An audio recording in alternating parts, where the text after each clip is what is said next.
Makabansa Grade 2, Second Periodical Exam Reviewer. Paalala, basahing mabuti ang bawat katanungan. Piliin ang titik ng tamang sagot. Maaring gumamit ng isang malinis na papel upang ilagay ang iyong sagot at mamaya ay bibilangin natin kung ilan ang iyong score sa reviewer na ito. Simulan na natin. Baitang isa. Bilang isa, ano ang ibig sabihin ng kultura? A. Ang paraan ng pamumuhay ng mga tao sa isang lugar. B. Ang mga laruan na ginagamit ng bata. C. Ang mga pagkain lamang sa bahay.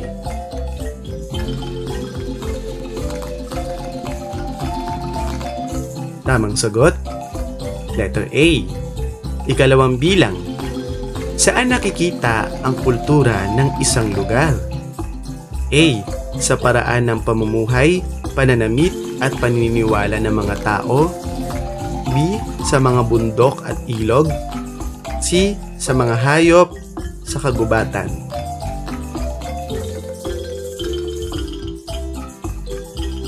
Tamang sagot, letter A. Ikatlong bilang. Ano ang isa sa mga halimbawa ng kultura? A. Pagsusot ng barong at saya. B. Pakikipag-away. C. Paggamit ng po at opo. Tamang sagot, letter A. Ikaapat, ang kultura ay nagpapakita ng blank. A. Pagkakatulad ng mga hayop. B. Pagkakakilanlan at tradisyon ng mga tao. C. Kulay ng bahay ng bawat isa.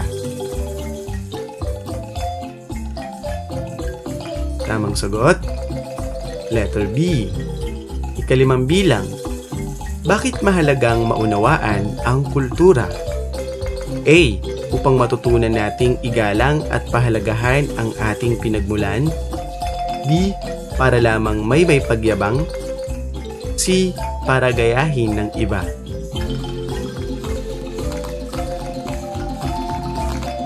Tamang sagot, letter A. Ika-anim na bilang. Alin sa mga sumusunod ang kulturang material? A. Barong Tagalog, bahay kubo, palayok. B. Bayanihan, pagmamano, pagdarasal. C. Paniniwala at tradisyon.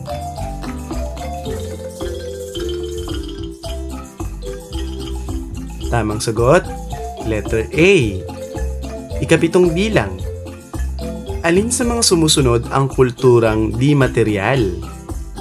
A. Damit at palamuti. B.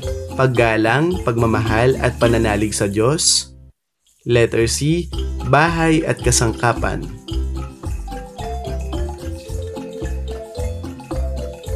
Tamang sagot, letter B. Ikawalong bilang. Ang bahay kubo ay halimbawa ng blank. A. Kulturang di material. B. Laro ng mga bata. C. Kulturang material. Tamang sagot, letter C. Ikasyam na bilang.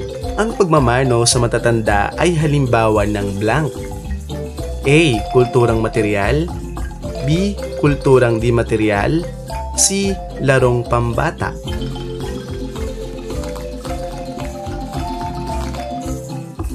Tamang sagot, letter B. Ikasampung bilang. Ang paggamit ng palayok at banig ay nagpapakita ng blank.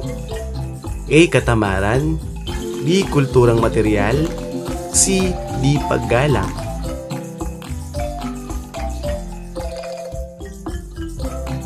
Tamang sagot, letter B.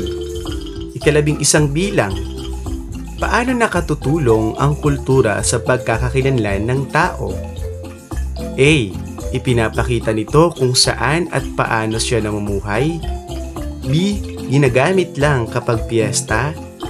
C. Para makilala ng artista.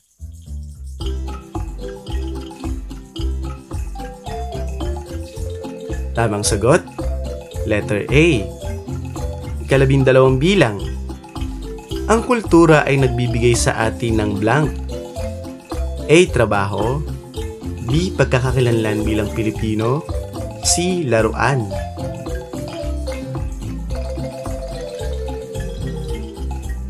Tamang sagot, letter B. 13 bilang. Bakit magkakaiba ang kultura ng bawat lugar? A. Dahil iba-iba ang kanilang tradisyon at paniniwala. B. Dahil gusto lang nilang magkaiba. C. Dahil utos ng gobyerno.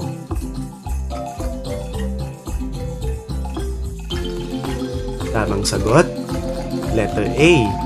14. Kapag ipinagmamalaki natin ang ating mga kultura, ipinapakita natin ang blank. A. Kahiyaan. B. Paggalang at pagmamahal sa sariling pinagmulan. C. Pagpapanggap sa iba.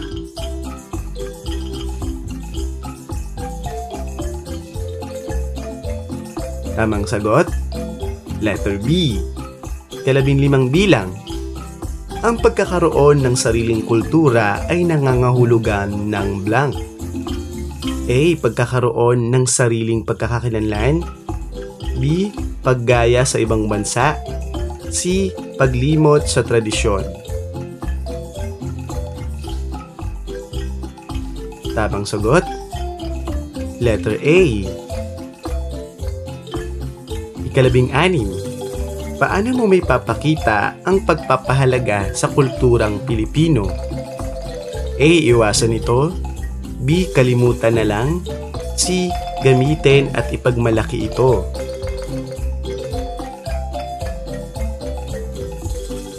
Tamang sagot, letter C. 17. Ano ang nararapat gawin kapag may tradisyon sa inyong lugar? A. Baliwalain ito. B. Tawanan ito. C. Makilahok at igalang. Tamang sagot, letter C. 18. Paano mo mapapangalagaan ang mga kulturang material? A. Sirain ang mga lumang gamit.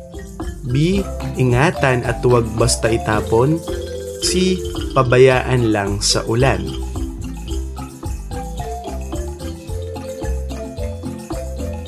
Tamang sagot, letter B.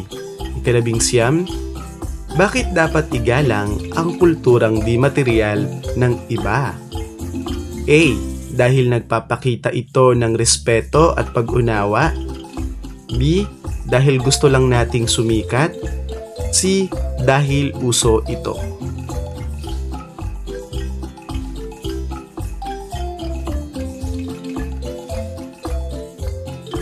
Tamang sagot, letter A. Panghuling bilang.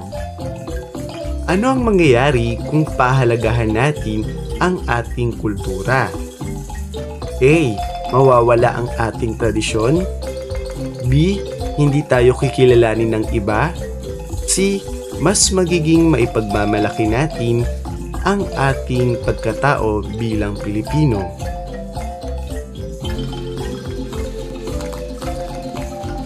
Tamang sagot, letter C. Ilan ang nakuha mong score? Maaari mo tong i-komento sa comment box sa ibaba. Hanggang sa susunod nating aralin, paalam na po, baitang dalawa!